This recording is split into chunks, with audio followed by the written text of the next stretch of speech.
साहबा जी पक्की प्यारा हुई सच्ची यारी हबीबन सा साहबा जी पक्की प्यारा हुई सच्ची यारी गुलाम थी गुलामी में गुलाम थी गुलामी में अरबी सारा उम्र सारी न याद अमड़ हुई न याद हो अब्बो न याद हो बच्चा न याद वतन हो ओ न याद अमड़ हुई न याद हो अब्बो न याद हो बच्चा न याद वतन हो चवन प्या खुश रुगो रहे साईं चवन प्या खुश रुगो रहे साईं प्रिय खां मथे नाहे जान प्यारी सोना सुभान अल्लाह कहो नारे तकबीर शान मोहम्मद मुस्तफा शान सहाबा नारे तकबीर चवन प्या खुश रुगो रहे साईं प्रिय खां मथे नाहे जान प्यारी ओ तख्त शाही छड़े आया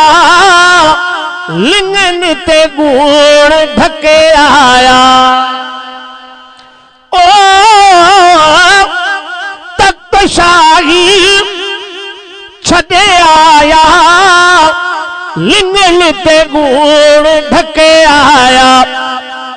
इदो मज़ो कोन हो महलन में इदो मज़ो कोन हो महलन में हेठ तने ते आहत केदी बहारी हबीबन सा साहबा जी हबीबन सा साहबा जी पक्की प्यारा हुई सच्ची यारी गुलाम थी गुलामी में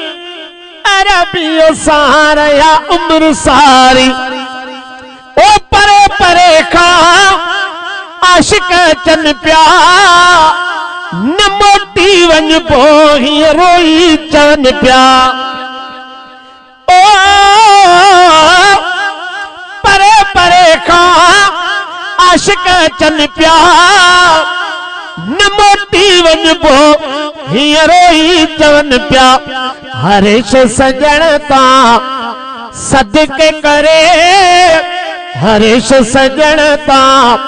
सदके करे अजीबन वटे अदा उम्र गुजारी ओ क़यामत में मुद कुर्ब थींदा मुखे मुंहिंजा वठी मुंह पवींदा ओ क़यामत में मुद कुर्ब थींदा मुखे मुंहिंजा वठी मुंह पवींदा घर जे अॻियां मुंहिंजो घर हूंदो दर जे अॻियां मुंहिंजो दर हूंदो वाह जो मूंसां कंदा वफ़ादारी जॾहिं जानिब ॾिठो हूंदो मुर्गी हाकिम हीअं चयो हूंदो ओ जॾहिं जानिब ॾिठो हूंदो मुर्गी हाकिम हीअं चयो हूंदो कूड़ो चेहरो ही नथो थी सघे न नज़र थी अचे हिते का बि गदारी क़यामत में करीमन सां क़यामत में करीमन सां कराईंदो मौला मेलो दुनिया जे हिन मेलन खां दुनिया जे हिन मेलन खां